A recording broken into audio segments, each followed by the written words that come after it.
Hey, peace and blessings to you. My name is Jerry B. I am the entree musician, and so are you. We're going to have an incredible, candid conversation with Jon Landers, who has his wonderful music promotion agencies called Tbaims. And it's always a pleasure for me. You know, I interview a lot of musicians, but when I interview entree musicians who are doing things to support other entree musicians and independent artists, that does something very special for me. And Jon has been at it for quite a while, and he has an incredible story that he's going to share with us. So I'm just so grateful to have Jon on today, my friend. How are you doing? I'm tip top, thank you. I appreciate being here. And I appreciate what you're doing in the indie artist space with making connections. That seems to be the thread of what you do. Why don't you tell us a little bit about Tbaims? Tell us what it is, what it stands for, and why you formed it. Well, it originally was the best, actually, the Big Apple Indie Music Series in New York City before moving to Florida. I started this in 2013. We started at the Gibson Guitar Studios in Midtown Manhattan and ended up at Toshi's Living Room at 26th and Broadway in Manhattan there. Basically, from 2013 to 2015, before moving to Florida, we had over 133 artists, most genres, perform live for us in front of music, entertainment, TV, and film industry executives and A&Rs that we invited to the showcase. Wow. That is absolutely excellent. And so it used to stand for Big Apple, but it stands for what now? Now it stands for the Best Artist in the Music Series. I thought about, and when I moved to Tampa, making it the Tampa Bay Artist in the Music Series, keeping the Tbaims acronym. But then I thought that's too narrow. So I went over to the Best Artist in the Music Series. And the actual events that I'm starting down here now is actually going to be called Connecting Through Music, which is what we do. Yeah, you absolutely do. And what is your method of making these things happen? You have a pretty deep bio, and you had an incredible encounter at Circuit City Electronics. So why don't you just wire that in for us? And what made you get started, and what was your method in connecting all of these musicians together? Okay, so my original career was in lawn and garden hardware industry. I was a Yeah. manufacturer rep for many, many years, selling and servicing all the Home Depots, big box home centers, Maine to Virginia. But in 1999, I was going through a divorce from a 29-year marriage. In the following 3 years, my mom was diagnosed with colon cancer. My dad tried to commit suicide because of my mom, and my brother was diagnosed with Parkinson's disease. I fell into a very dark space there. I was in deep depression. Happened to walk into a Circuit City, saw a keyboard, hit the demo keys, played the theme to the James Bond movies, which I'm a big fan. And I just bought a keyboard, took it home, labeled the keys, and used the built-in loops to write and create my own music for myself, which really kind of kept me from checking out of life myself because I was very close to that. Wow. Now, were you a keyboard player prior to that? Were you involved in music or in any bands? Nope, nope. In the '60s, I was a drummer.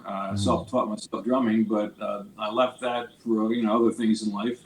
But I just picked up the keyboard. I kind of used like I said, built-in loops. I kind of create my own melodies through that and by ear. And I was very fortunate to meet a very talented music producer in Connecticut when I was living up there, Bobby Tamero, known as Funky Boy. And he actually we met through the Connecticut Songwriters Association up there. And he would invite a few of us to his studio, and he called it a producer's playground, where he would take a chorus and a verse and ask the person, what genre do you see this as? What artist do you think you see envisioning singing this? And he would just create something from scratch that would sound exactly like that. And that blew us all away. He was very talented that way. He's a smooth jazz artist in his own right. Wow. But that got me started. He did produce all my, I have 11 tracks right now. It's on Reverb Nation. My genre is jazz, pop, and blues. But to be honest, he outsourced the vocals. Because I'm the first to admit I can't sing, I don't try. So he would outsource the vocals to other independent artists. Bring it in and record it. And in fact, in 2006, I remarried and had my vows written into a song for our first dance called This Special Moment. Again, outsourced the vocal. The only one he insisted I do was like a rapsy bluesy thing that's called the Midlife Crisis Blues, and I just kind of rap. And we could hear this on Apple Music, SoundCloud, Reverb Nation. Apple Sound, yeah, it's on. Yes, it is. It's on iTunes. It's on Reverb. You can get it. You can listen to it. Spotify. Yeah. I'm on pretty much all the sites. Gotcha. And you're rapping. You know, I'm gonna stop this conversation to go and just hear that. You know. Yeah, that's just a rap, and that's the only rap I probably ever have done in my whole life, and probably ever will do in my whole life at this point. That's very cool. But with respect to your family, you know, I don't want to just leave a cliffhanger. You know, all is well. You're remarried, and you know, how's your dad doing? Your brother? How's everything going? My mom passed away in 2000 actually. My dad in 2003, and my brother in 2014. I see. So they're gone, but I have nephews and nieces. I have a nephew and niece from him, and I have still 2 daughters up in Connecticut and 3 grandsons up there between the 2 of them, and a granddaughter down here in Florida, which is the purpose of moving down here. My second wife, her daughter married someone who wanted to move to Florida to be next to his mom, and then they had their daughter. And I figured, well, I'm not looking for a third marriage, so I better move down here and make her happy, and that's what I did.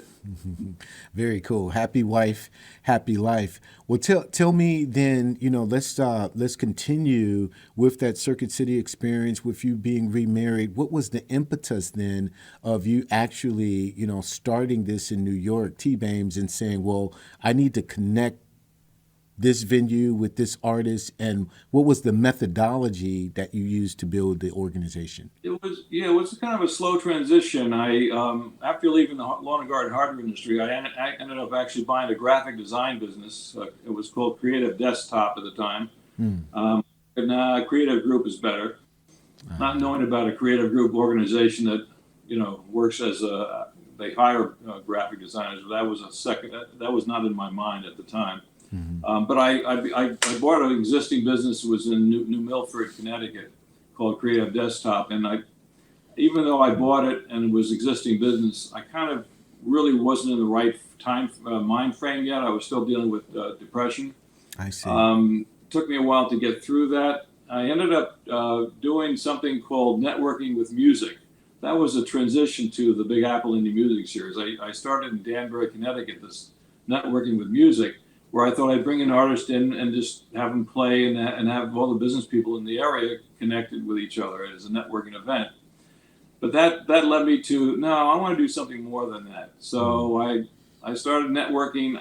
You know, first of all, you have to learn how to network effectively. I read a book called Endless Referrals by Bob Berg. And I ended up I was averaging 3 to 4 networking events a week in the New York, New Jersey, Connecticut area, traveling all over the place. Joining 36 meetup groups, and just getting out there and meeting people. And by doing that, I connected with the Gibson Guitar Studios in New York, which was under the radar for most people because it was designed for, you know, headliners to go in to rehearse before their concerts and such. Unfortunately, not to go fast track forward, but most of the venues that I worked with in New York, because of the COVID pandemic, are no longer there. Yeah. I understand that. Well, I understand that you chronicled a lot of this in your autobiography too. I forgot to introduce the fact that you are an author as well. Your book is called A Man and His Music, and so that gives us both sides of who you are, Jon Landers, the musician and the entre musician, right? Small correction. My CD is A Man and His Music. My book is called Lyrically Speaking, My Life, My Words.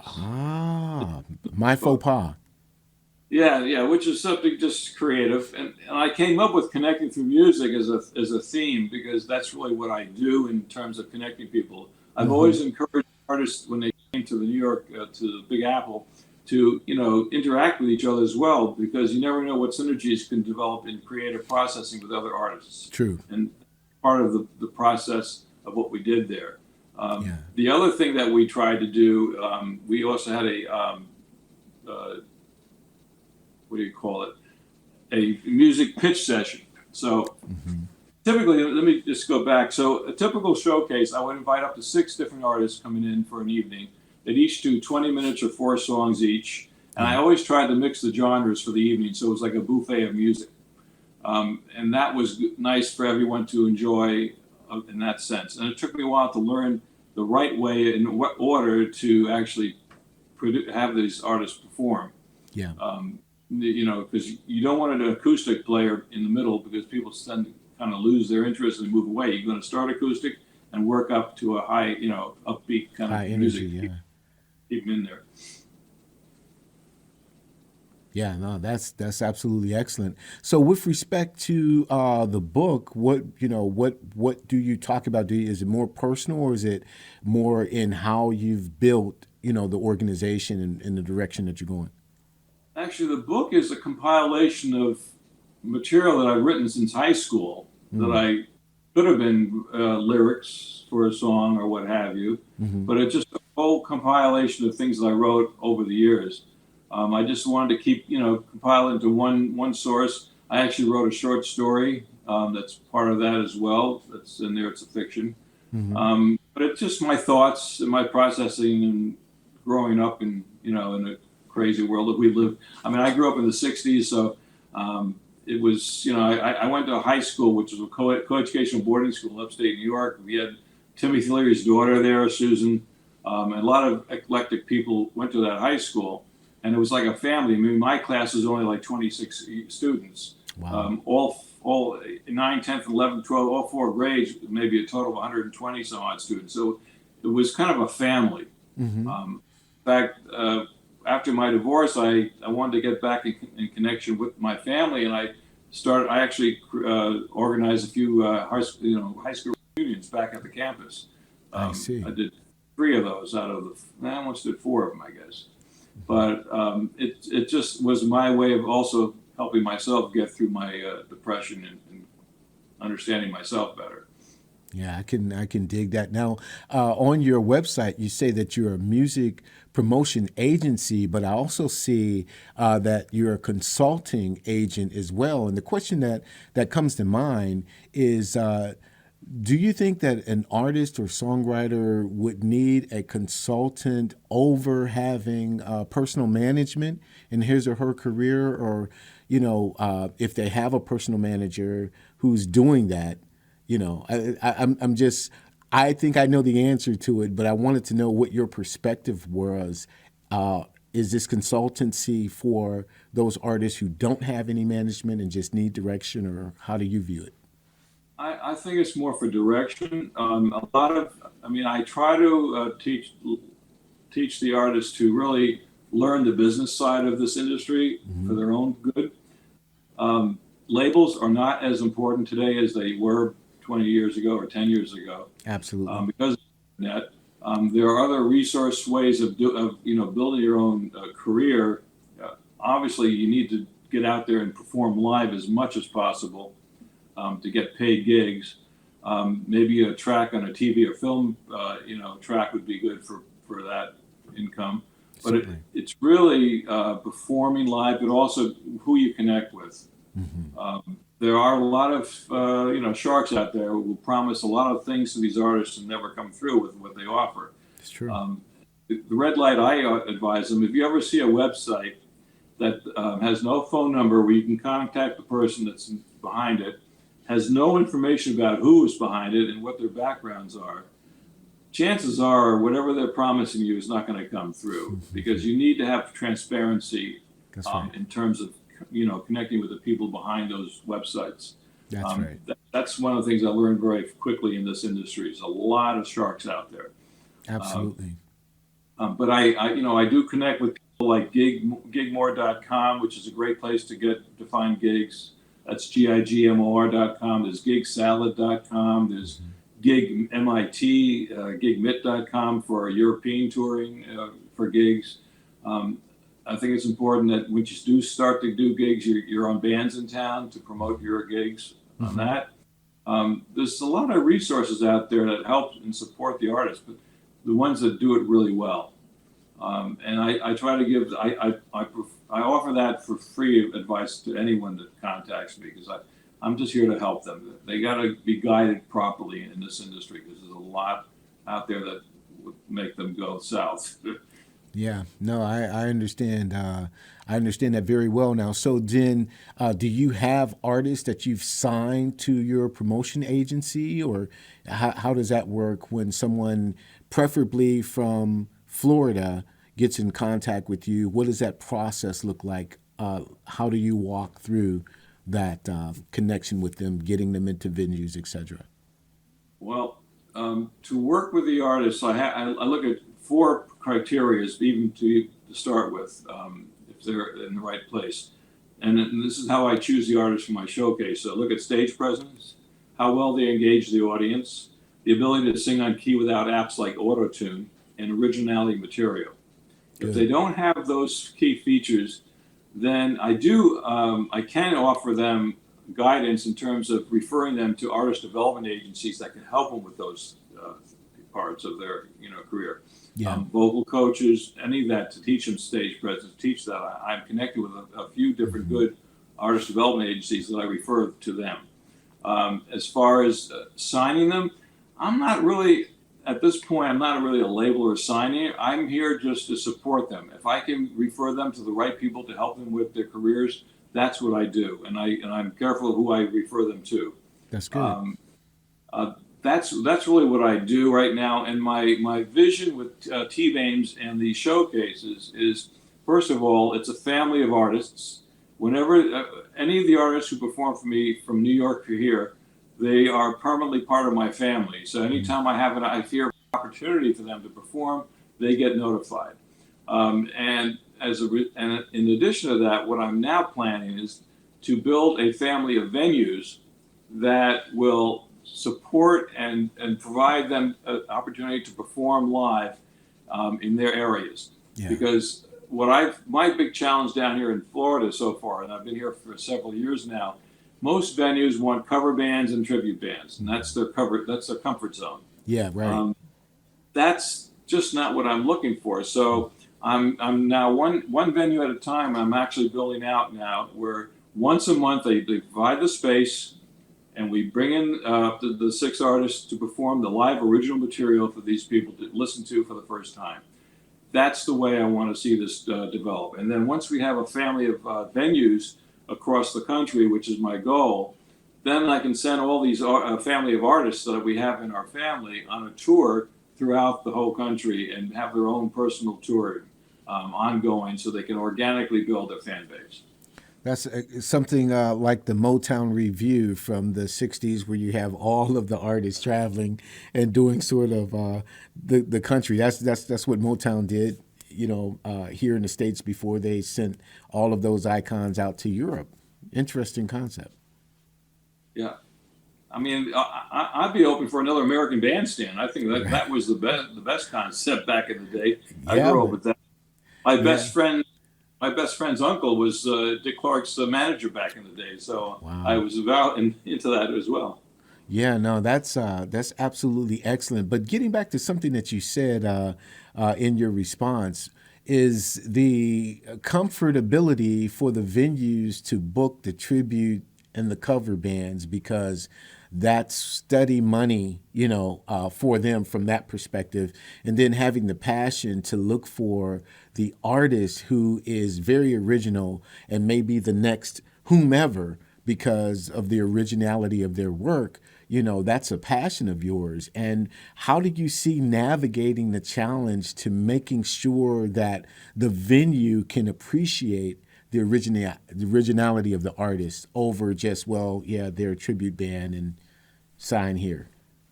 Well, first off, it's got to be the quality of the artist that I bring in. I have a reputation to keep that way. Obviously, with someone who's not that exciting or has bad stage presence, that's going to kill the whole idea of it altogether. Certainly. That's why I'm very careful and critical about how I choose the artists. If they give me the opportunity to do that, and part of that also being that I want to build I need corporate sponsors that really help support this as well. and that's that's a challenge I'm working on right now. But I know I can get there. But having the corporate sponsors or even a philanthropist who supports the arts and music to cover some of the expenses, that would help us a great deal because, first of all, the venue needs to be able to compensate me and my time to do this. And in order to do that, I have to prove to them that I can bring in at least a good fan base or a good turnout for that event. Yeah. The other part of that will eventually also to live stream the event as well and broadcast that out to like YouTube and such. But again, I need a team, and I'm looking to build a team, and I'm looking to do that because I'm doing everything myself right now. I do my own website, I do all my own graphics. The other thing that's different for our showcases is that we print out a program that provides a bio of the artist performing for that night, along with a link to their website. No, not many places you go to will give you a program unless you're at a theater. Well, sure. So we're doing things, a little bit more beyond what the average showcase does for you. Very, very cool. You have some great reviews from artists on your website. What would you say was the most rewarding experience? Is there a particular artist or group of artists who stand out to you, whether in Florida or back in New York, that you said, hey, this is worth it. I'm going to get up and brush my teeth and do it again. What was the most rewarding experience from that time? Oh, gosh, there's so many. Cassandra is a very good artist. We got Jessica Lynn, who's a country western artist. She's from the Shania Twain camp. She came to perform for us up there. I even got her a gig down here my first year in Tampa. Very good artist. And then just more recently, because of my website, there's a band out of Sarasota, 8-piece band. It's a rock band known as Break Fail, and that's Brake. They are phenomenal. Yeah. They're an 8-piece. They have original material. The lead guitarist is a capital EMI artist from the 80s. And they put on a set of 90 minutes flawlessly. I mean, and it's all original music and a lot of variety of what they do. Wow. And the way they found them is they approached me. They needed help because they were getting started down here and they wanted some help. So, I'm always kind of cautious about who I sign up. So, well, I don't know what how you are. Do you have any videos of, live footage so I can see how you are? I said, why don't you come down to one of our rehearsals? They had a converted warehouse in Bradenton, or Brandon rather, and they invited me in for one night to watch the rehearsal. And I sat there for 90 minutes like I was watching a headliner. I was like blown away. Wow, these guys are awesome. And as a result of that, I got them booked at the this year's Florida Strawberry Festival here in down Florida, which is a huge, big turnout for that. Hundreds of thousands of people come to that every year. Wow. And they got to perform there. They loved them. I mean, it was a way to get them out there. I even redid their website because it was outdated. So, those are the things that I really have a lot of fun with doing that. That's fantastic. So with the Break Fail and others being your most rewarding experience, what would you turn the corner around and say was the most challenging, especially as far as getting on your feet, gaining the trust of the artists, gaining the trust of the venues to really put it together? What was the most challenging experience? Well, the most challenging was my very first, really the first showcase. I learned the hard way. I had one artist booked it was originally going to be happening in December of 2012. And almost a day or two before the artist was coming in, she got sick and couldn't make it, and I had to cancel the whole showcase. And I thought, okay, one artist isn't enough. I need to have some backups in case I'm in that situation. So that's when I started to go from 1 to 2. I ended up to 6. And I felt that was a more comfort area that way. Yeah. The other challenge is also, I try to ask the artist, leave your egos at home. Appreciate what we're doing for you. Right. Because every once in a while you get an artist who expects all this kind of stuff and with any, and just they're entitled. Well, no, you have to prove yourself and show yourself. and do, what's expected of you, Sure. and appreciate what we're doing for you. Sure. Those have always been challenges with some artists, but for the most part, I mean, with the only thing I ask for them, because I never charge them to perform for us, is just write a review of what your experience was performing for us. That's all we ask for, and thankfully they did that for our New York events. I'll be starting this one here in 2023 now. I was going to start it sooner here. I did do one trial one in September, but that was only for 2 artists, and it wasn't really what I wanted. So part of also my challenge in that respect is also the difference between up north and here. Most of the northern New York venues have their own built-in backlines for sound and everything. Here they outsource it, and you're at the mercy of the quality of the engineer that comes with that sound system. And I find a lot of them down here are just not that great, because I'm also critical. If you can't hear the vocals, you're doing a disservice to the customer, and you're doing a disservice to the band. Correct. You got to have it done so that the vocals are heard. So fortunately, through the Break Fail guys, I've connected with a really good sound engineer, and that's been my challenge in that respect. So I'm walking before I run to try to build this out, to make sure I have the right people in place to do this in the right way. That's excellent. Those are the challenges. The venue, the sound, it all comes together that way. That's excellent. Well, with respect to the Tbaims family of artists that you have, what do you see the next 3 to 5 years for as you are hunkering down there in Florida? Well, my goal is to have a good number of venues throughout Florida set up by that point, and hopefully we'll be beyond that. I want to go back to New York. I'd like to go back into Nashville. I'd like to get to a lot of different, music cities. But again, one venue at a time to build out, because you have to do it organically. Otherwise, you make mistakes, and it'll shoot you in the foot. So it's going to be slow process, but it's going to happen. And I mean, we also work with Reverb Nation. I'm good friends with one of the founders there. So just to give you an idea, when we did our New York events, we averaged 2,400 to 4,800 submissions a month, and that alone from across the globe. Understood. Having said that, 2 to 3% maybe qualify based on what I was looking for. Yeah. I did have planned to do one here, and I had a Dropbox on Reverb for November 18th, which I had to cancel. But the first days it was out there, we had we had 266 submissions when we started in October. As today, we've had 486 submissions, and I've reached over 33,355 artists on Reverb alone on that. So we're out there. I mean, when I came down here, a lot of the artists recognized the Big Apple Indie Music Series because of Reverb. Sure. They gave us a credibility of what we're doing. Yeah. So we're not just a fly-by-night type of operation. We're here for the long term. That's beautiful. Well, here's a question that I've always wanted to ask you, and obviously we've talked offline, but what does LION stand for? LION on your LinkedIn profile. I've always wanted to ask you that. That's something to do with LinkedIn. It's for people's profiles who are open to connecting with other people.